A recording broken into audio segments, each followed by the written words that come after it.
Brad, it's been a while since you guys have been able to win consecutive games. I mean, we've been talking about consistency, trying to build consistency.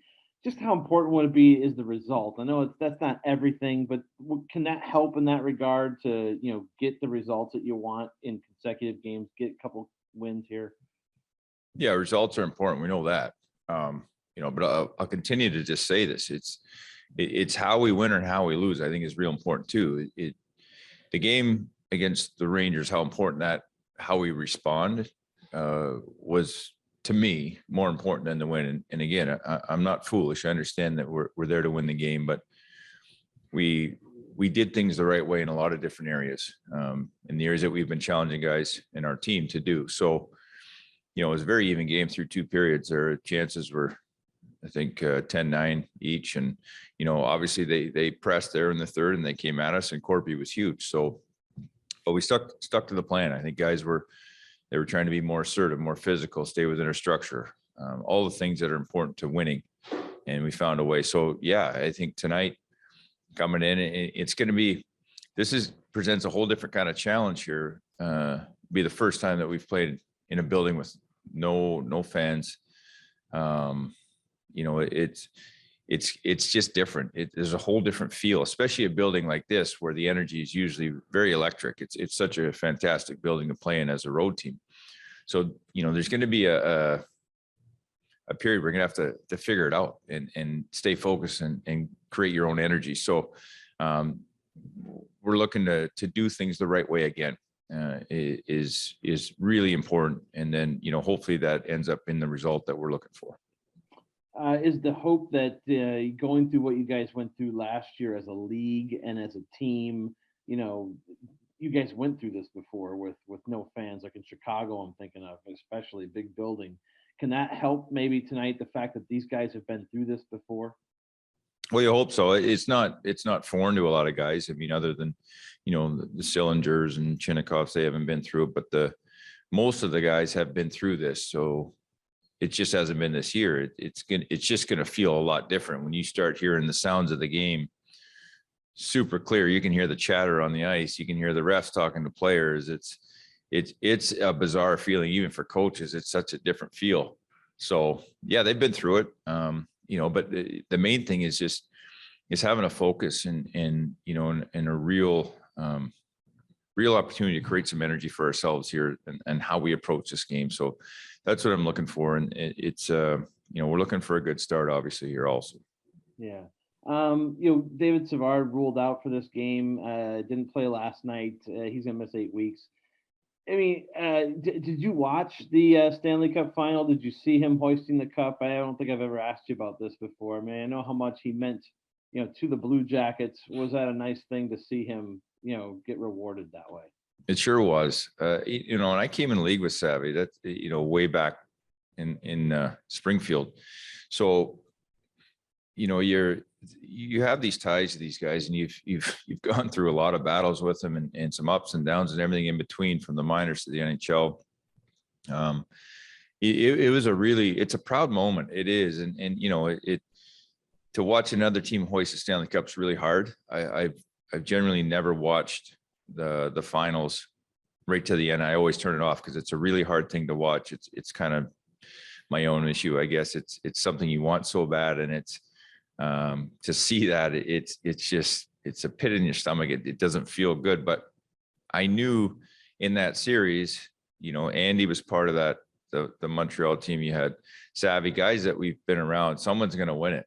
And, I text Savvy shortly after and congratulate him, but really super proud of him. The way he plays the game, the way he's always played it, and he had to adjust. He's coming from junior as basically, I think he was defenseman of the year in the whole Canadian Hockey League, and was looked at as a power play guy, a guy that's, going to put up points and all that. Comes in and really reshaped himself as a player, as to a guy that was a hard defender, great stick, block any shot. Just he would block shots and wouldn't even wince, come to the bench. There'd be bruises all over him, never said a word, incredible teammate. So you watch a guy like that adjust himself and and see that he has to change his game and then have success. All those thoughts kind of go running through your mind. And so I was thrilled for him. I think he earned it the hard way, deserved it, and was really, really happy for him. Yeah.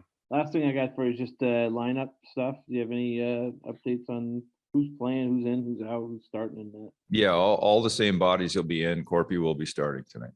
Okay, thank you. Next, go to Kevin. Go ahead, Kevin. Do you hear me? Yep. Yeah. Okay. 1 year later, the Patrick Laine trades. We'll ask you, what do you think of the work of Patrick Laine this year in the 2023 games? I think with you. Mm-hmm. Yeah. So Patrick, was when he got traded, he came in hurt and was playing catch up a lot last year for us. We had a lot of good conversations during the summer. He came in really good shape. I thought he had tremendous camp and a good start. Then he got hurt there, and this is a tough league when you're playing catch up. And then he had his father pass, which is during his injury and all that he had to deal with there, and he missed a lot of time. There was a stretch where I believe he skated 5 or 6 times in 8 weeks or almost 9 weeks. Comes back after that COVID break, he gets 3 or 4 practices and he's right back in the lineup. So it's been a tough year to get rolling and get consistency. So I think with everything that he's dealt with, the adversity in his personal life, which I know people, they say, well, your father passed, you move by it. That sticks with you. I don't care who you are. They're human beings first, and everybody deals with things differently. It's a tough thing to deal with, and you're in season. Once the jersey on, most people don't really care. And I don't mean it in a negative way. They see the hockey player first. And so he's had to deal with that. And I think his game is now starting to get some traction. Now that he's had some practice time, some more consistency in his games and playing. I think, I give a lot of credit to Patty and how he's handled himself, and he's putting extra work in and doing the things he is to try and be that player that we want him to be. And we know we can be. So he's coming. I think it's slowly getting there. Again, it's when you're playing catch up like he was for a long, long time, the league doesn't stop playing. It keeps going. And he missed so much time that now I think the practices and the practice time, the games, the reps, all those things are helping him to help his game get back on track here. And my other question is about Max Domi. I think it's the first time that he come back here in Montreal since the trade in 2020. Can you tell me about Max? What part about Max do you want to know? His work, that's a very open-ended question. Yeah, in his work on the ice and off the ice. Yeah, no, Max, I believe you're right. I believe this is his first game back. I think it's going to be much different without fans in the building. We all know what this building can provide as far as energy. With nobody in it, it's a much different feel, and it will be a much different feel, I'm sure, for everybody. Max had some good years here. The trade went down, and as far as Max is a tremendous person, first and foremost. He came in, and he's another guy. He's a lot like Patrick. He was in surgery for the off season, worked his tail off to get back, got hurt again, missed some time, got back from that, got COVID, missed some time, got back from that. So there was a period of time of just trying to get traction. And I'll say this again, you miss time over and over and over. You're playing catch up because the league's not stopping playing for anybody. So you have to find a way to, no matter what you do, you can't stay, I guess, game ready. You can prepare, put the work in, which Max did. But then when you get back in the game, it's really, at this point, it's limited practice time, and you're jumping into a season now where everybody's got 20, 25, 30 games under their belt. So Max had trouble for me getting some traction there. He was producing, but again, your energy levels are up and down. And so I think he's another guy, again, just starting to get some traction, some more consistency in his game, getting those reps, the practices, and playing again. That's the most important part. So Max is doing a good job. I think he's really starting to, kind of mold into his game what we want him to be here. Thanks.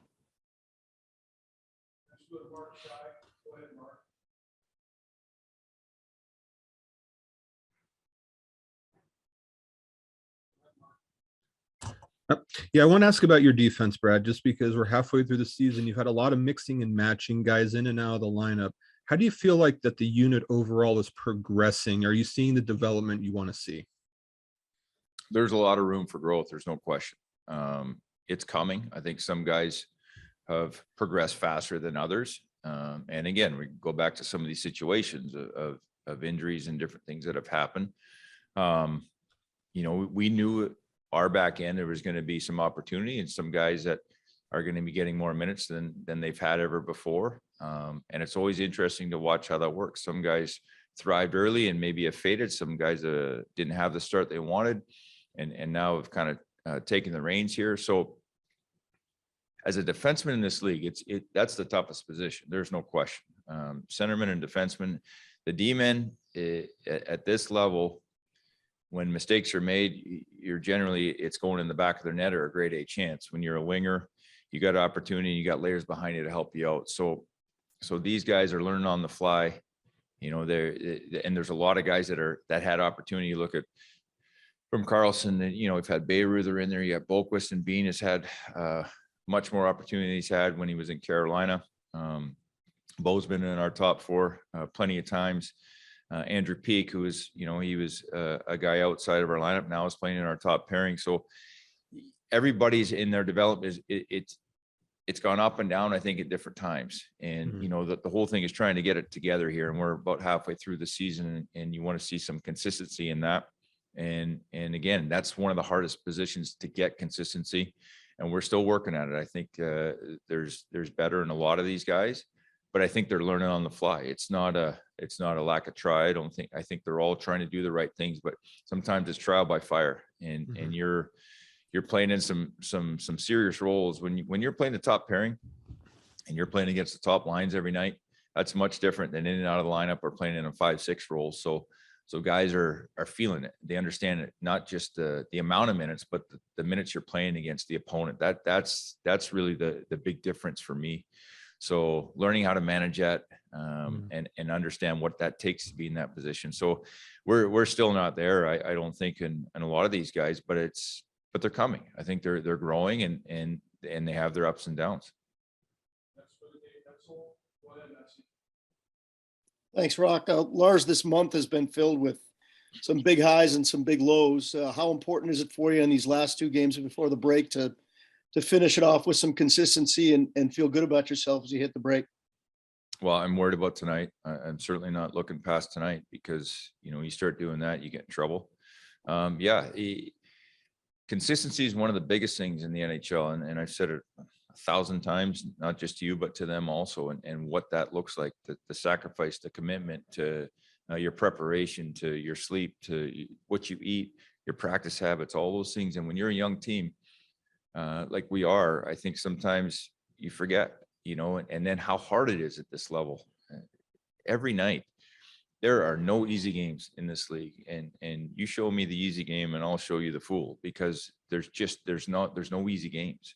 So you have to be ready, prepared mentally, physically, focused on your job and preparing in every way to bring the amount of energy required for that game. So yeah, I think that's something that we're going to be pushing all year, is that consistency and making sure that we're there, we're prepared. And that's part of our jobs as coaches, no question, and trying to show them through video, but also talk to them and help them through that. That's the great pursuit, though, for any athlete in any sport, right? Is finding that consistency as a coach, especially a first-year head coach. It's got to drive you crazy trying to find it, right? Because there is no perfect answer, I would guess. Yeah, but it almost is the fun of it. You have to dig so much deeper. I'm a first-year head coach, but it's not my first rodeo. I mean, I'm 25 years in pro hockey, and I've been a head coach. So, in saying that, I've been around a lot of different situations. So, having a young team, what's in front of you, and you can talk about it, but until they go through it, it's really hard for them to grasp or understand. And, because our job is to help them with the whys. Why is it going good? Why is it going bad? And then the hows. How do we help them? That's the number one thing that we got to do. How do we help them? You play a game like 62 shots against Calgary, and yeah, it's easy to break sticks and kick doors and yell at them, but how are we going to help them for the next game when you have a Rangers team sitting at home in our building watching us and they're resting? You know, that to me, there's nothing better than that, the challenge of that, and trying to work through that, not just as a staff, but as a team. And this is where we're at. We're a young team, and we're going to go through many situations where we got to dig in and try and help them with the hows and the whys. So it's not something you shy away from. I think it's something, this is how you build. This is where we start at. This is the part of the culture, part of the drive, part of the consistency that we're trying to teach, how hard it is to win. And the guys who are going to be here long term, hopefully we're developing them in a way where these kind of situations that we go through are going to help them down the road when we continue to build and get this to where we want it to.